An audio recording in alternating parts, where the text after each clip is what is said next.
Écoutez, oui, c'est jamais bien la violence. Donc, il faut respecter les hommes et les femmes politiques, quels qu'ils soient. Mais en même temps, l'exaspération du pays, elle est réelle et elle est très palpable. Moi, j'en suis frappée tous les jours.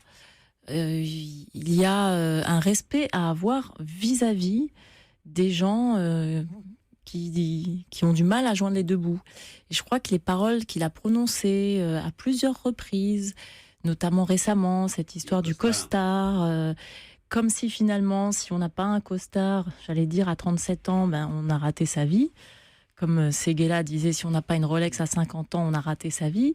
Euh, ça a choqué et ça a été aussi une forme de violence symbolique très forte sur toute une partie de la population qui travaille dur ou qui veut travailler et qui se démène pour trouver un travail et qui en même temps n'y arrive pas. Mais Vous dans pensez- votre petit silence, donc à ma question, est-ce que vous l'assurez de votre sympathie? Le petit silence que l'on a bien entendu, ça voulait dire un petit peu, quelque part, il l'a cherché.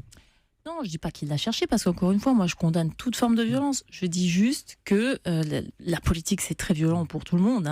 Ça, c'est même si heureusement, ça va pas à la violence physique, pas tous les jours, mais en même temps, il faut aussi évaluer, peser la violence que peuvent représenter certaines paroles.